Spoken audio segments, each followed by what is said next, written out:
Bom, eu vou dar sequência aqui já nesse vídeo, que é o vídeo número 2 desta semana, é, a questão do parágrafo 1º do artigo 61.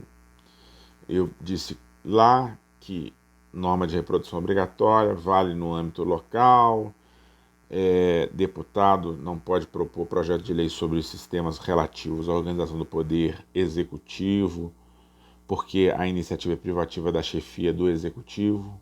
O artigo 61 fala do presidente da República e, com a norma de reprodução obrigatória nos estados e nos municípios, não há dúvida nenhuma de que o mesmo se dará no que concerne ao governador para o estado e ao prefeito para o município. Então, também lá, como vimos, não pode o deputado estadual ou o vereador municipal propor projetos de leis sobre esses temas que dizem com a organização do executivo. O Supremo tem jurisprudência que eu chamo muito a atenção dessa jurisprudência, porque isso é uma coisa que pode pegar muita gente no contrapé. Ele é tão firme nisso, e ele considera que isto é uma coisa tão importante e de reprodução obrigatória, que ele já o fez, ele já chegou a declarar a inconstitucionalidade de normas de constituição estadual que, por exemplo, previam a existência de determinadas secretarias ou órgãos ou pessoas jurídicas para cuidar de determinados temas no âmbito do executivo. De cabeça aqui, eu sei do caso do Rio de Janeiro, onde, salvo engano, a Constituição do Estado previa que as questões relativas a meio ambiente seriam tratadas pelo Poder Executivo através de uma autarquia que cuidaria da execução da política pública de meio ambiente levada a cabo pelo Estado. Estava na Constituição do Estado do Rio de Janeiro, era norma originária, portanto, originária no sentido de que não é fruto de emenda à Constituição do Estado do Rio. Era norma constante já a partir da promulgação lá da Constituição fluminense. Bom, o Supremo disse assim, olha, quando provocado, disse esta norma é inconstitucional. Porque quando o artigo 61, no parágrafo 1º, diz assim que compete ao presidente da República criação e extinção de ministérios e órgãos da administração pública, dada a reprodutibilidade obrigatória nos estados, compete também ao governador do estado o envio de projetos de lei sobre a criação e extinção de secretarias estaduais ou órgãos da administração pública do estado. E aí, quando o legislador avançou e disse assim, haverá uma autarquia estadual, se não me engano era essa a determinação da Constituição do Estado do Rio de Janeiro, haverá uma autarquia responsável pela implementação de política pública em matéria de meio ambiente. Ora, o Constituinte, ao elevar a matéria ao plano da Constituição estadual, não deixou espaço para o governador dispor sobre a organização da própria estrutura do poder executivo local. Então, o Constituinte, rompendo com o modelo de separação de poderes, foi mais longe do que poderia ir. O Constituinte estadual foi mais longe do que poderia ir. Logo, a Constituição do Estado não pode fazer essa determinação. Assim, bem como ela também não pode criar uma secretaria, a Secretaria de Cultura, a Secretaria de lazer e esporte, turismo, a Secretaria de Saúde. Quem vai criar os órgãos ou pessoas jurídicas, pessoas jurídicas que comporão a estrutura da administração executiva, né, do executivo, serão leis estaduais de iniciativa do chefe do executivo local. E se o poder constituinte estadual avança estabelecendo estas normas, estabelecendo esta organização, ele pode acabar por violar a separação de poderes e a independência entre os poderes. Então, não é que a Constituição do Estado não possa prever a existência de secretarias em geral, mas quantas serão as secretarias e qual a atribuição de cada uma delas, isso só a lei oriunda de projeto de lei apresentado por governador à Assembleia Legislativa, só a lei de iniciativa do governador poderá determinar quantas e quais são as suas atribuições. Não é que também a Constituição do Estado não possa fazer referência à administração pública indireta, dizendo das autarquias dos estados, ou das eventuais existências de autarquias em estados, de fundações públicas de direito público nos estados, ou fundações públicas de direito privado nos estados. Isso são os entes da administração pública indireta. Vocês estão vendo ou estarão vendo em algum momento do curso de vocês, isso em Administrativo 1. Não é que você não possa fazer referência a isso. Agora, você não pode, o que o constituinte estadual não pode pôr na Constituição que haverá tal e qual ente da administração pública indireta responsável pela execução de tal ou qual tarefa da administração pública. Porque isso violaria, ainda que indiretamente, o artigo 61, parágrafo 1º da Constituição, que é de reprodução obrigatória nos estados. Porque ao elevar o tema com detalhes, ou ao detalhar a organização da administração pública, do executivo local, ao elevar a regulação desse tema para o âmbito da Constituição do Estado, acaba-se tirando o poder do chefe do executivo local de propor projetos de lei sobre esse tema. Bom, espero que isso tenha ficado claro. Se não ficou, vocês mandem e-mail, sempre é bom lembrar isso. Nossa comunicação tem que ser assim. Se não for, não ficou claro isso para mim, eu quero que você me diga, preferencialmente pelo e-mail institucional, mas até mesmo pelo nosso grupo de WhatsApp que nós temos aqui. É possível fazer também perguntas que eu vou respondendo nos vídeos da semana subsequente, na medida que eu vou gravando eles aí. Pois bem, pode alguém perguntar, e a pergunta é absolutamente cabível, se nessas matérias aqui listadas no parágrafo 1º, uma vez que a iniciativa do projeto de lei é do chefe do executivo, o que é que cabe ao parlamento ou ao legislativo fazer? É dizer sim ou não? Ou pode haver modificação no projeto de lei enviado pelo chefe do executivo? A resposta a essa questão está dada no artigo 63 da Constituição, que diz assim, olha, não será admitido aumento de despesa, não será admitido aumento de despesa, não será admitido aumento de despesa prevista nos projetos de iniciativa, nos projetos de iniciativa exclusiva do Presidente da República, ressalvado o artigo 166, parágrafo 3º e 4º, isso é tema lá para direito financeiro, eu não vou lidar com isso, e nos projetos sobre organização dos serviços administrativos da Câmara, Senado, Tribunais Federais e Ministério Público. Aqui eu vou me ater não será admitido aumento de despesa previstas no projeto de iniciativa exclusiva do Presidente da República. Qual a leitura que o Supremo faz disso aqui? Ele diz assim, tanto no âmbito federal quanto no âmbito local, as normas do artigo 61, parágrafo 1º, está fora de dúvida, são normas, os projetos de lei são de iniciativa privativa da chefia do Executivo.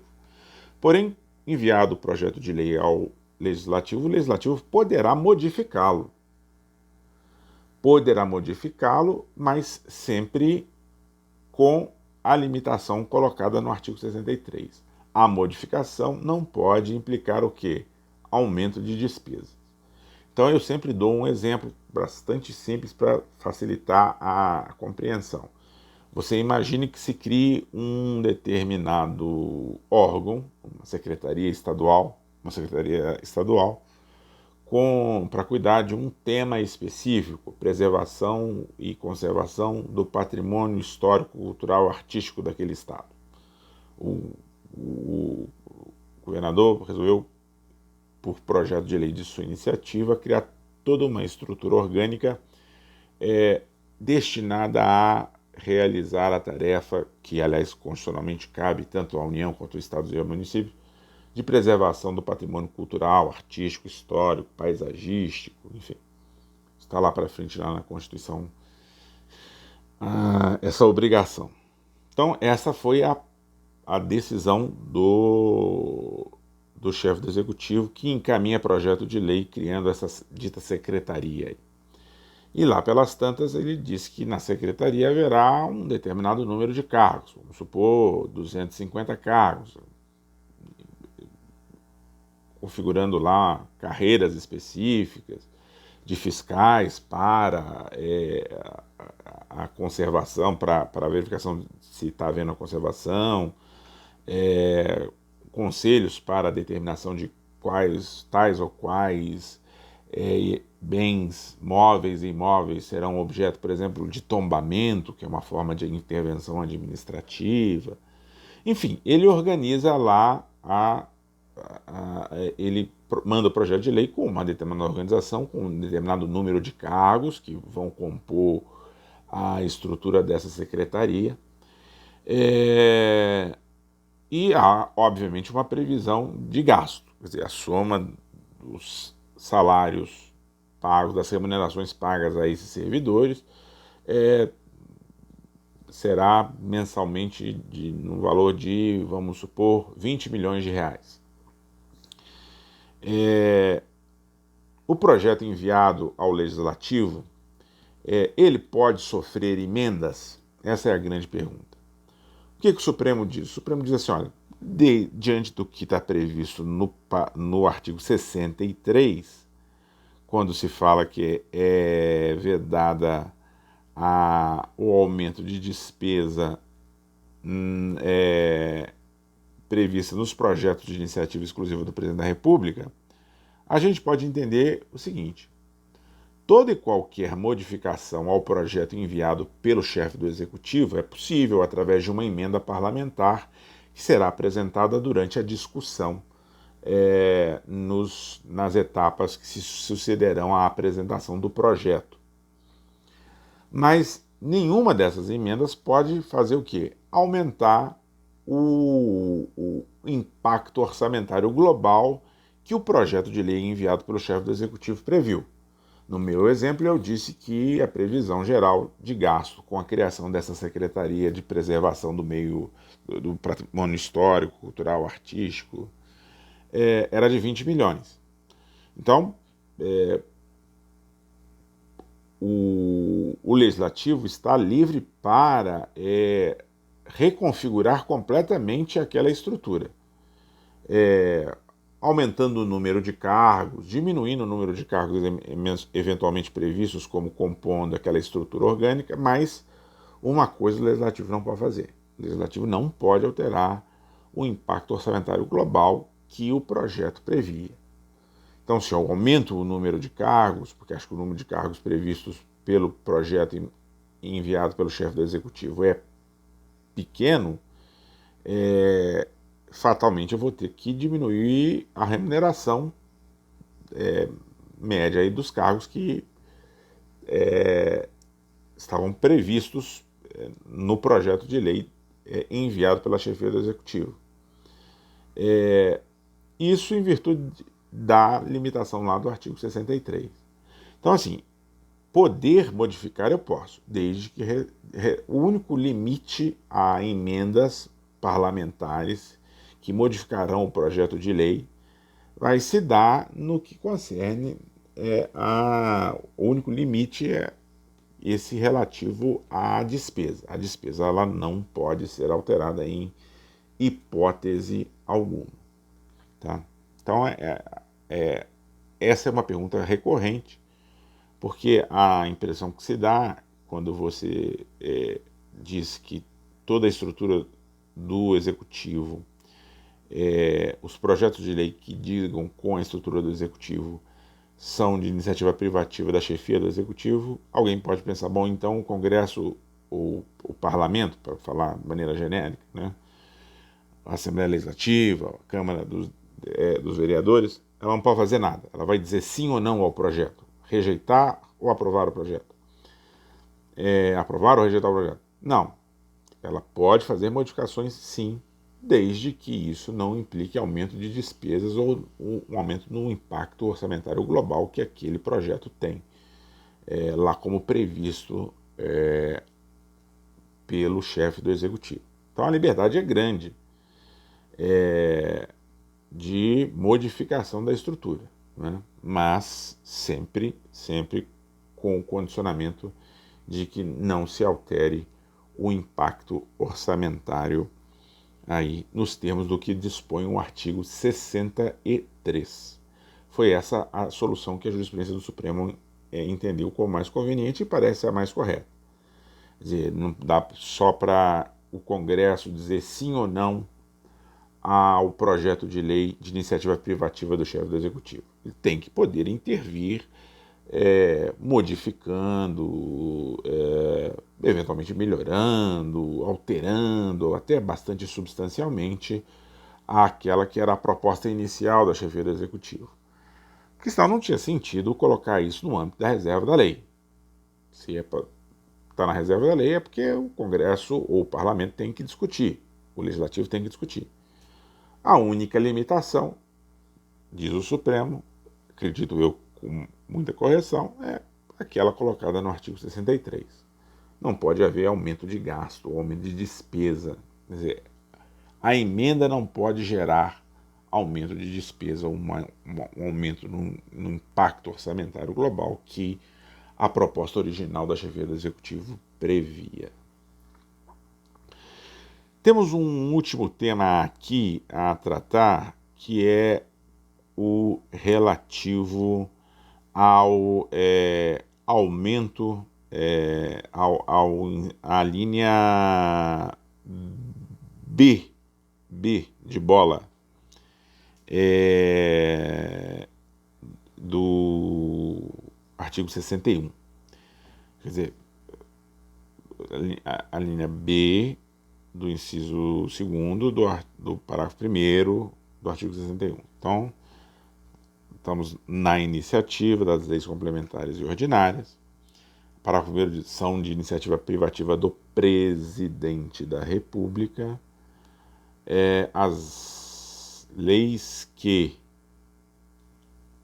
disponham, inciso 2º, disponham sobre a linha B, organização administrativa e judiciária, matéria tributária e orçamentária, serviços públicos e pessoal da administração dos territórios.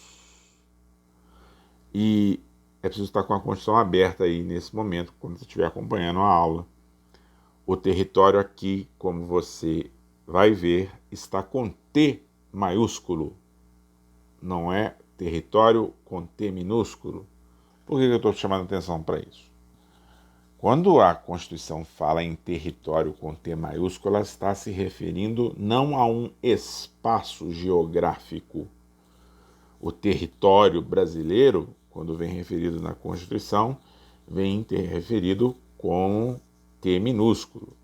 É o espaço geográfico sobre o qual o Estado brasileiro exerce o poder soberano. O território aqui com T maiúsculo, ele é uma pessoa jurídica de direito público. Não sei até que ponto vocês viram isto. Mas o que é o território? O território é uma criação por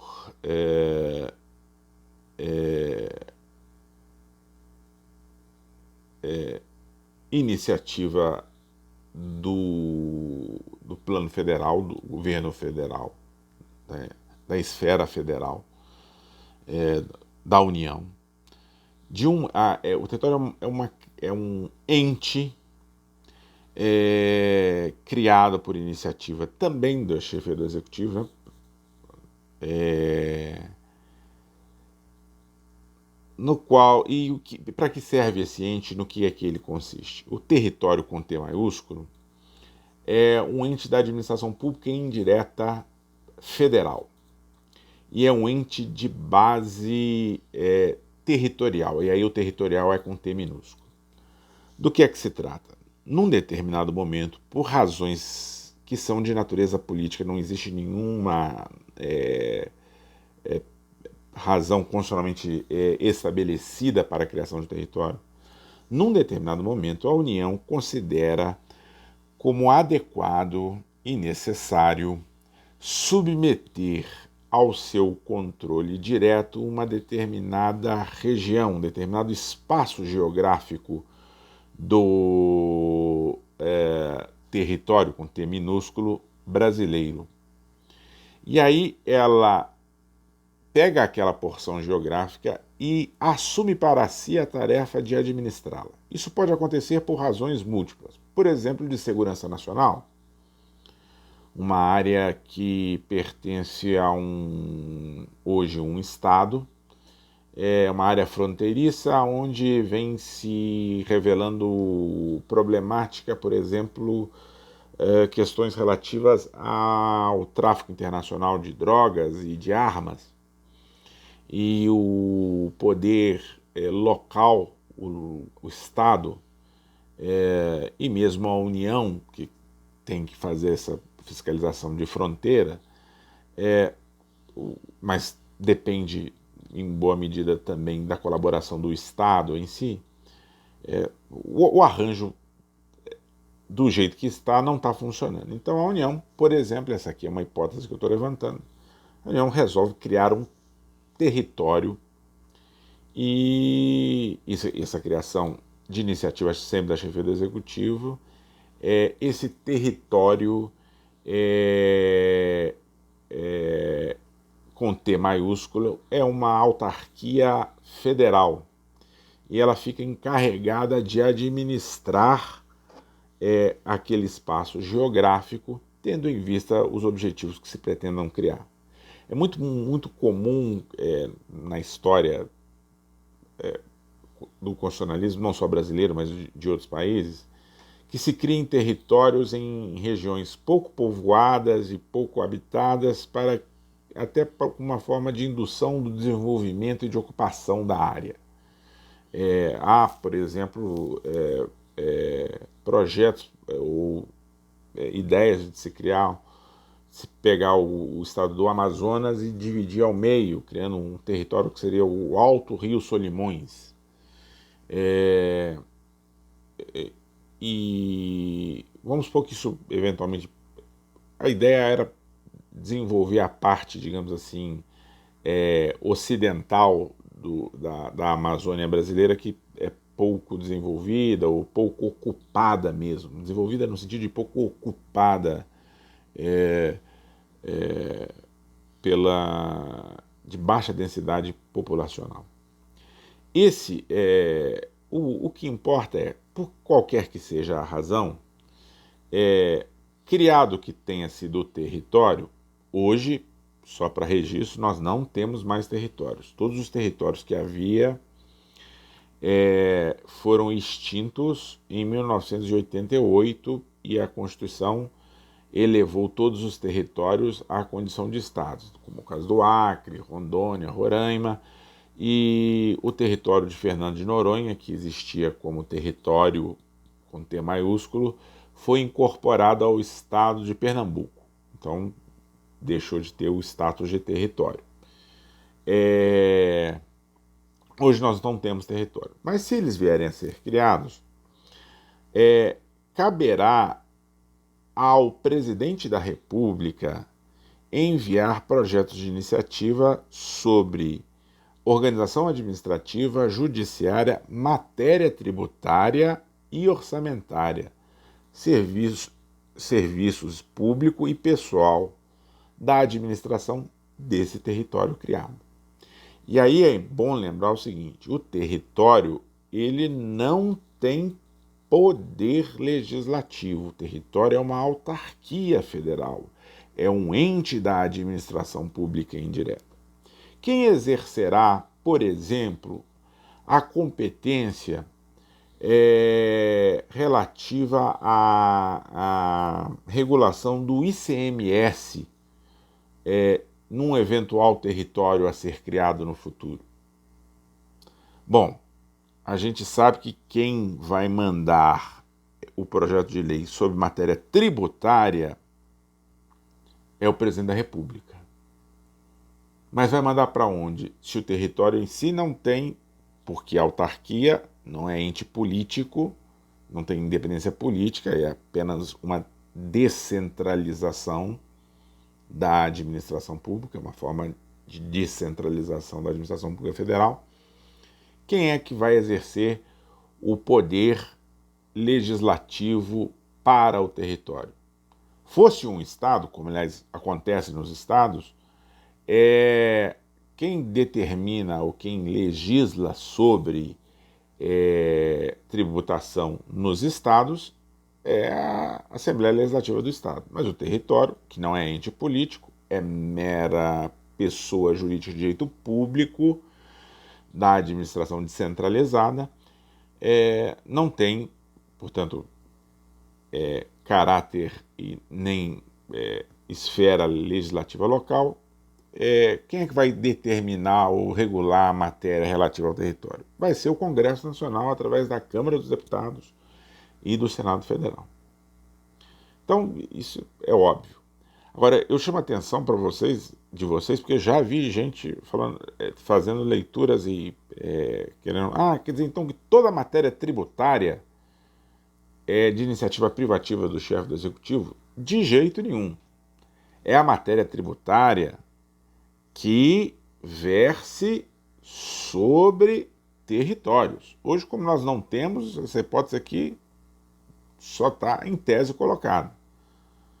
Mas matéria tributária, vamos supor, sobre imposto de renda, sobre IPI, que são impostos federais,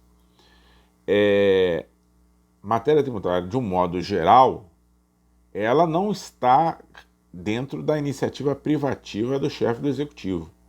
Então, um deputado pode propor projeto de lei reformulando algum aspecto da legislação sobre imposto de renda ou uma nova lei sobre imposto de renda. O senador pode propor um projeto de lei sobre IPI, enfim, nada disso está fora de... Nada disso é impossível. O que a linha B do inciso 2º do parágrafo 1º do artigo 61 fala, quando faz referência à matéria tributária, é exclusivamente falar de matéria tributária com relação aos territórios. Então, cuidado, porque já vi pergunta nesse sentido. Assim, matéria tributária é de iniciativa privativa da chefia do Executivo, nos termos do artigo 61, parágrafo 1º da Constituição. Aí o aluno vai lá, a pessoa vai lá e olha assim muito rapidamente e encontra a linha B e fala assim: organização administrativa, judiciária, matéria tributária, orçamentária. Aí fala, só que se esquece de ver que todas essas matérias, e pessoal, dos territórios. Matéria tributária dos territórios. Então, cuidado com isso aí, isso é um ponto importante aqui. Há ainda um último ponto relativo, e o livro do Gilmar trata sobre isso, e do Paulo Gonet trata sobre isso, os dois tratam lá, que é a questão da organização do Ministério Público.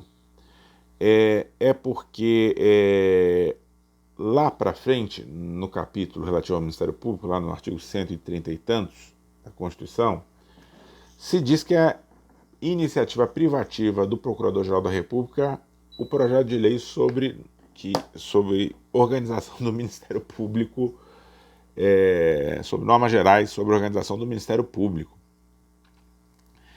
E aí o Supremo já resolveu esse tema dizendo que há uma antinomia real dentro do texto constitucional. Em dois momentos o texto fala coisas opostas. Ele diz assim, aqui no 61 ele fala iniciativa privativa do Presidente da República. E lá para frente, no 132, salvo engano, 134, não sei aqui de cabeça, ele vai falar iniciativa privativa do Procurador-Geral da República para propor projeto de lei sobre normas gerais de organização do Ministério Público.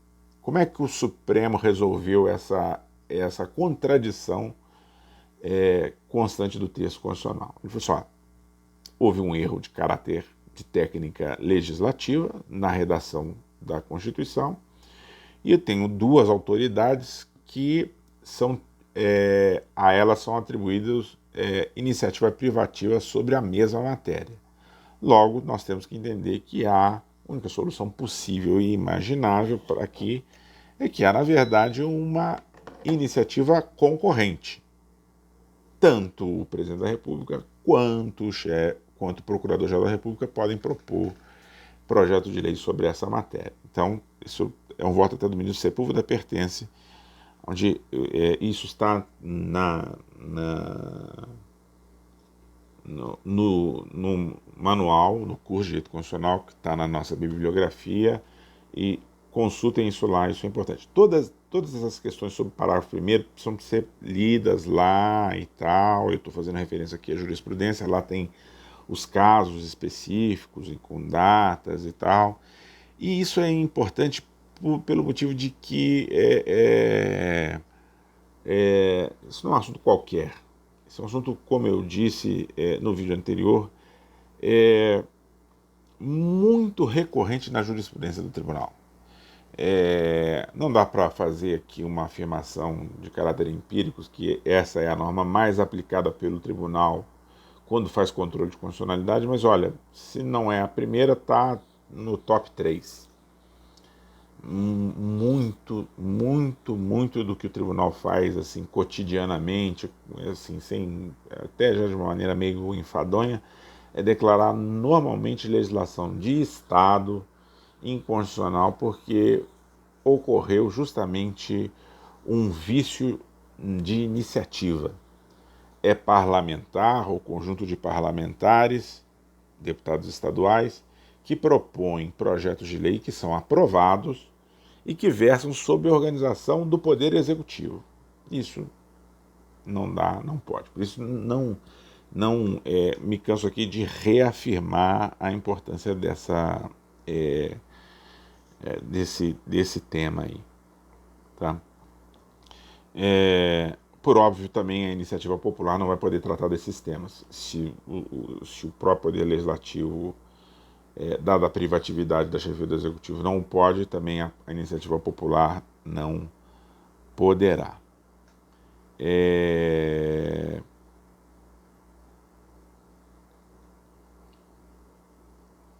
Bom, vamos para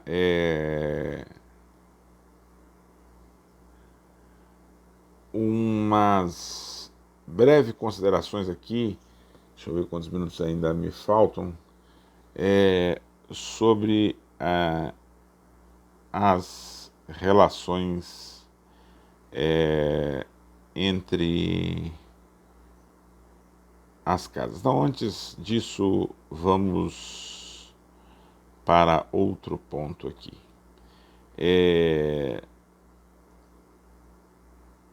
Vamos